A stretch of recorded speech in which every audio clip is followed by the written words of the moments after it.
Assalamualaikum warahmatullahi wabarakatuh. Perkenalkan, nama saya Indah Saraswati.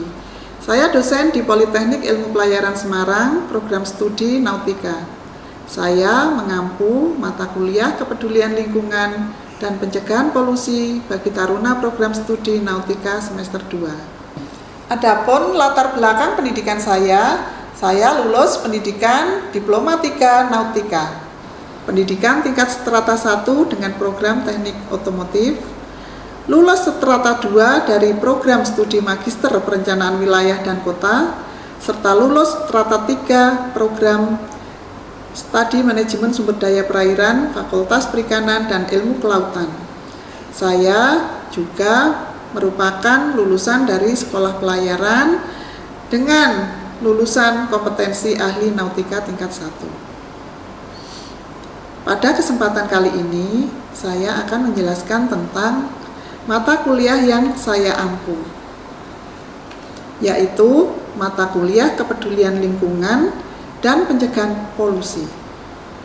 Mata kuliah kepedulian lingkungan dan pencegahan polusi merupakan isu internasional terkait lingkungan maritim dan merupakan salah satu pondasi taruna untuk memahami dalam menerapkan aturan mengenai pencegahan dan penanggulangan pencemaran yang bersumber dari kapal, serta mengetahui tata cara pembuangan dan pengelolaan sampah dan sisa hasil operasional kapal. Juga mengetahui sertifikat yang wajib dimiliki kapal terkait dengan pencemaran, kemudian mampu mengoperasikan alat-alat pencegahan pencemaran yang ada di kapal. Setelah mempelajari mata kuliah ini, taruna diharapkan mampu menerapkan aturan mengenai marine pollution dan mampu mengoperasikan alat-alat pencegahan pencemaran, memahami sistem balas dan gas emisi dari kegiatan operasional kapal. Metode pembelajaran yang saya gunakan untuk mencapai tujuan pembelajaran yaitu dengan cara delivery, interaction, dan assessment atau disingkat DIA. Yang pertama yaitu delivery. Pada awal semester saya melakukan kontrak pembelajaran dengan taruna, di mana taruna akan diberikan informasi mengenai rencana pembelajaran semester atau RPS yang di dalamnya terdapat capaian pembelajaran atau CPL dan CPMK yang menjadi target yang harus dicapai taruna seusai mendapatkan mata kuliah ini. Cara pemberian materi yang saya lakukan dengan metode hybrid learning yang dilakukan secara daring maupun luring. Untuk pembelajaran daring saya menggunakan fasilitas Zoom ataupun e-learning PIP Semarang yang difasilitasi oleh Politeknik Ilmu Pelayaran Semarang dan juga media YouTube. Hal ini bertujuan supaya taruna lebih familiar dengan perkembangan teknologi dan informasi. Familiar menggunakan jaringan WiFi yang tersebar di seluruh titik di lingkungan kampus maupun di asrama taruna. Pada awal pembelajaran, saya akan mereview materi pada pertemuan sebelumnya. Dan di akhir pembelajaran, saya akan mereview materi yang sudah disampaikan. Saya juga menyampaikan materi yang akan disampaikan pada pertemuan berikutnya. Hal ini bertujuan agar taruna memahami materi pembelajaran yang disampaikan. Adapun referensi bahan ajar yang saya gunakan adalah beberapa buku, yaitu Marine Pollution, SOLAS 1974, IMDG Code, dan IMO Model Course 7.03. Selanjutnya, yang kedua yaitu interaction. Setiap awal pertemuan, saya selalu menyapa taruna dan menanyakan kabarnya. Dan untuk memancing taruna supaya berpartisipasi aktif di kelas. Di dalam pembelajaran, saya hanya menyampaikan materi secara satu arah. Di sela-sela waktu penyampaian materi, saya akan berikan tantangan maupun pertanyaan yang harus dikerjakan oleh taruna. Di akhir pembelajaran, untuk mereview materi, saya biasanya juga bertanya, apakah ada yang belum dipahami atau masih ada yang butuh didiskusikan mengenai materi yang baru disampaikan. Kemudian yang ketiga yaitu asesmen. Cara penilaian juga saya sampaikan kepada taruna di awal semester pada saat kontrak perkuliahan, sehingga diharapkan taruna memiliki kontrak perkuliahan yang tepat dalam belajar dan berusaha untuk mendapatkan nilai yang maksimal. Adapun cara penilaian yang saya gunakan yaitu dengan cara tugas mandiri ataupun dalam bentuk individu dan kelompok. Kemudian ujian tengah semester, tugas, dan ujian akhir semester.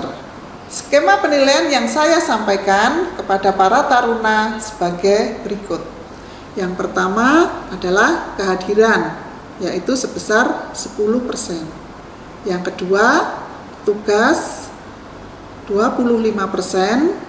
Yang ketiga, ujian tengah semester sebesar 25%. Yang keempat adalah ujian akhir semester sebesar 40%.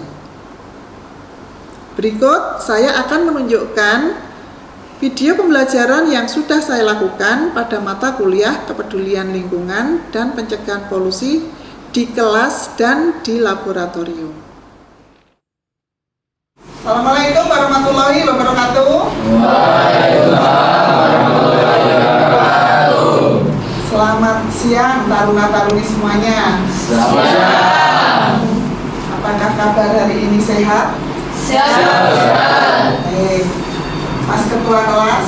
Siap, Bu. Ya. Mas Ketua, apakah ada anggotanya atau temannya yang tidak masuk hari ini? Siap, hadir semua, Bu. Hadir semua. Siap.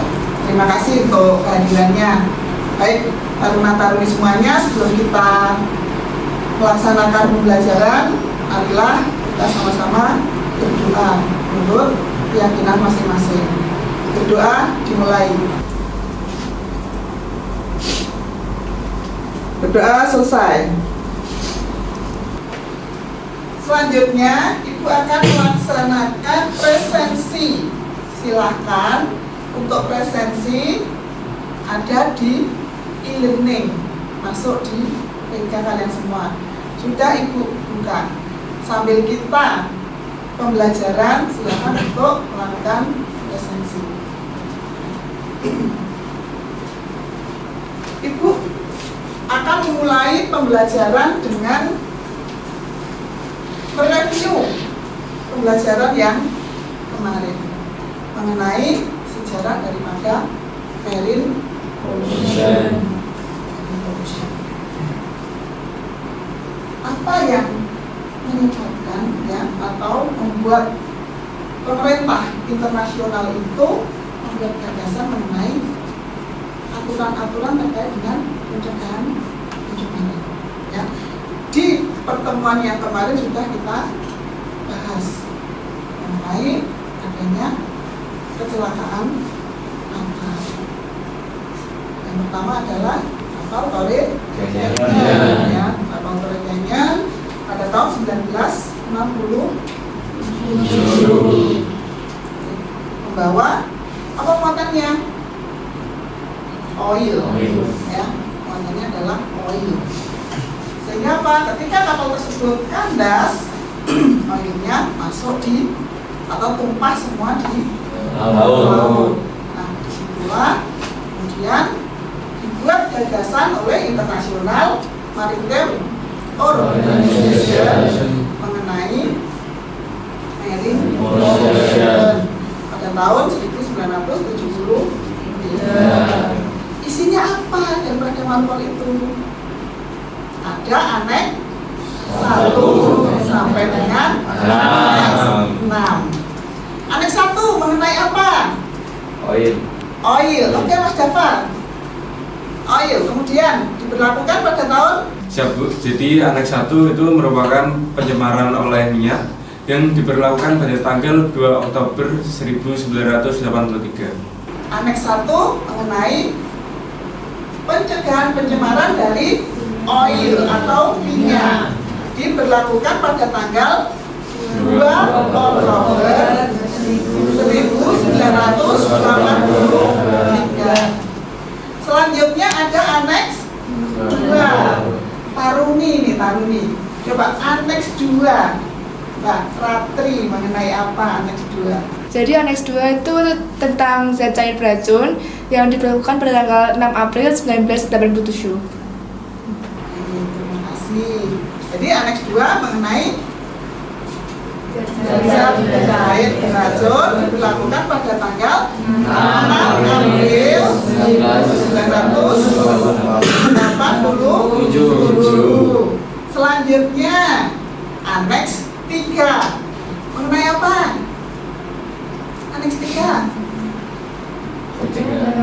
Kemasan. ya, zat cair dalam bentuk Kemasan. diberlakukan 1 Juli 1992. 1 Juli 1992. Aneks 4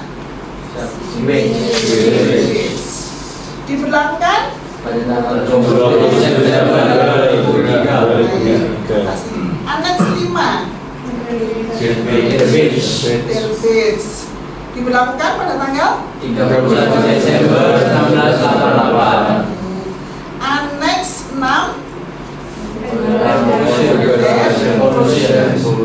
diberlakukan Pada 19 Mei 2005. diberlakukan pada tanggal 19 Mei 2005. Baik, sekarang kita menginjak pembelajaran berikutnya, yaitu mengenai Aneks 1. Tadi sudah disebutkan Aneks 1 mengenai pencegahan pencemaran laut oleh minyak dan cairan. Di Aneks 1 itu ada definisi mengenai kapal.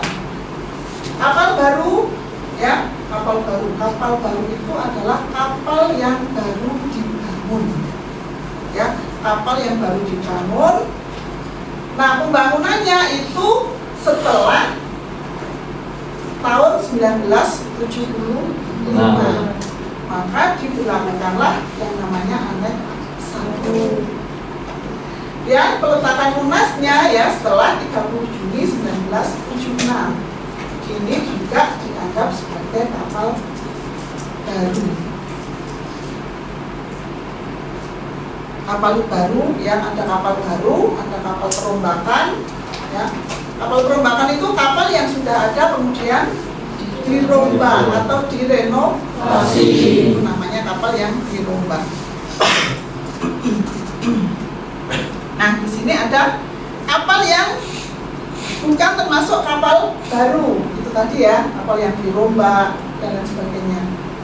Kemudian oil atau minyak.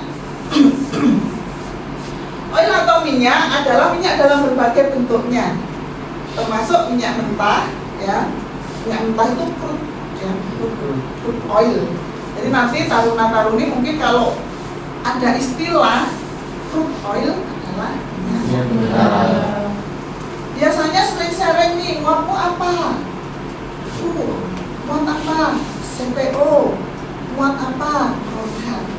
Itu adalah hasil daripada olahan minyak. Kemudian bahan bakar, ya, kotoran atau endapan minyak, sisa produksi minyak, daur ulang minyak, minyak nabati, misalnya minyak atau minyak sawit atau CPO. Jadi CPO itu adalah minyak Sawit. tapi masih dalam bentuk mentah, ya, namanya CPO. Nah, kalau minyak kotor di kapal hasil dari permesinan atau sisa dari muatan yang kotor, kalau di kapal tanker disimpan di mana? Masih ingat disimpan di mana? di slop tank. Ya, bagaimana posisi slop tank? Slop tank, ya, slop tank ini. Ini kapal. Nah, kapal.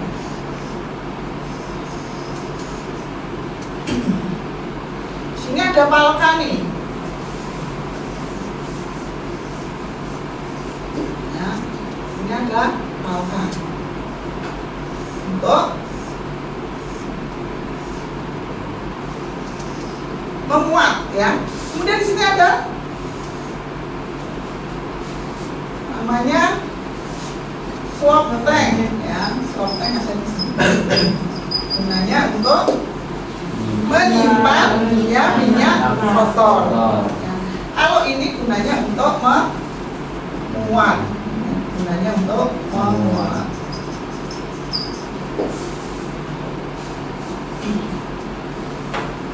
Lanjutkan. Nah, di sini ada oil mixture, ya, kemudian ada oil fuel, ya, bahan bakar minyak. Nah, oil tanker atau tanker minyak ini merupakan jenis kapal, ya, jenis kapal yang khusus untuk memuat minyak. Khusus untuk baik taruna-taruni semua, dari apa yang Ibu sampaikan ini, ya, apakah taruna-taruni semuanya sudah memahami? Ya, sudah paham, ya.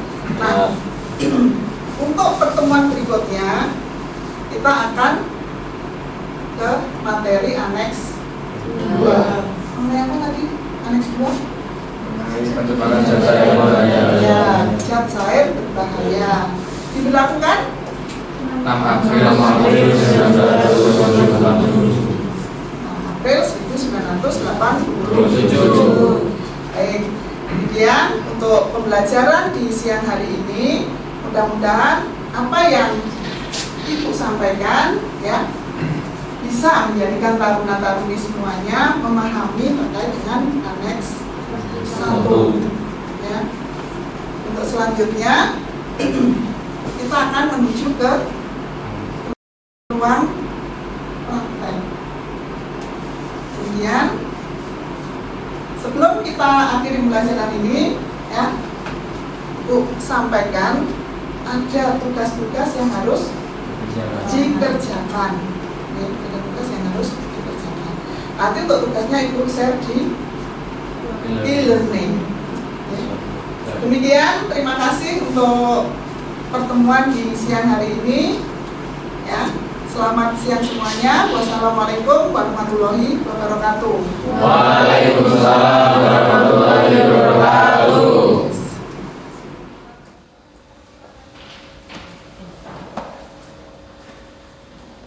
Assalamualaikum warahmatullahi wabarakatuh. Waalaikumsalam warahmatullahi wabarakatuh. Sebagai penunjang daripada materi aneks 1 adalah peralatan yang namanya oil water separator. Nah, kita akan mempraktekkan bagaimana menghidupkan oil water separator dan mematikan oil water separator, serta melihat apakah oil water separator ini berfungsi dengan baik atau tidak. Nah, yang pertama kali kita lakukan adalah menghidupkan panel utama. Panel utama ini ada di dalam permesinan kapal atau di ruang mesin, di mana ketika dihidupkan maka semua panel hidup. Nah, untuk menghidupkan oil water separator diambil atau dipilih, ya, panel yang ada tulisannya oil water separator. Kemudian setelah itu dinyalakan, kita kembali ke alat utama, ya. Alat utamanya ini namanya oil water separator. Di sini ada beberapa. Yang pertama, ini adalah tangki, ya, tangki untuk menyimpan minyak. Ini adalah alat, ya, yang untuk memilah antara minyak dengan air. Jadi fungsinya oil water separator adalah untuk memisahkan Minyak dan air. minyak dengan air. Ya. Ini adalah ketika dipilah maka akan masuk ke pipa yang warna abu-abu dan pipa warna hitam. Pipa warna hitam itu untuk minyak kotor. Kemudian pipa warna abu-abu untuk air. Air. Nah, kandungan air yang dipisah berapa? 0,5 atau 15 ppm maksimal 15 ppm ya, 15 ppm. Nah, dari pipa ini disimpan di tangki yang warna putih di sini besar namanya, ini adalah air, tapi ada kandungan minyaknya ya. Kemudian yang hitam ini adalah untuk minyak kotor. Bagaimana mengoperasikannya? Yang pertama adalah dibuka keran-keran semuanya ya. Setelah keran dibuka maka baru dinyalakan pompa. Ini baru dinyalakan pompa. Setelah pompa nyala beroperasi selesai, baru cara mematikannya. Cara mematikannya yaitu semua keran ditutup, ya, semua keran ditutup, pompa dimatikan. Baru panel utama dimatikan.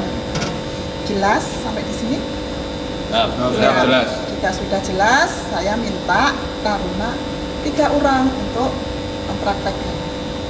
Silakan, Mas Dava. Ya.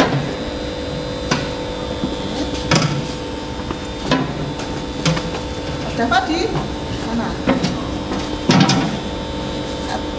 Oke, atau satu-satu saja mungkin bisa satu-satu. Oke, Mas Dava dimulai. Untuk menghidupkan oil water separator, yang pertama kita menghidupkan panel. Lalu kita buka kerannya. Lalu kita hidupkan pompanya. Oke, setelah OWS sudah nyala, lalu kita pastikan apakah OWS menyedot air dari got. Pada tabung ini, minyak dan air dapat dipisahkan. Selanjutnya, air bersih dapat mengalir melalui pipa warna abu-abu, selanjutnya masuk ke dalam tabung air bersih. Untuk minyak melalui pipa warna hitam, selanjutnya masuk ke dalam tangki minyak. Pada alat ukur ini, kandungan minyak pada air maksimal 15 ppm. Pada alat ukur ini tertera atau terukur 0,06 ppm. Artinya air yang dalam tangki ini dapat buang ke laut. Selanjutnya, oil yang sudah dipisahkan bisa langsung ditampung ke dalam tangki atau bisa dialirkan menuju insinerator dengan cara membuka keran hitam langsung dituju ke insinerator untuk dilakukan pembakaran. Kemudian selanjutnya untuk mematikan oil water separator adalah kita mematikan keran di sini dan kemudian kita matikan pompanya di sini dan kita matikan di tombol panel. Demikian cuplikan pembelajaran yang saya laksanakan secara tatap muka di kelas dan di laboratorium. Semoga bermanfaat. Terima kasih.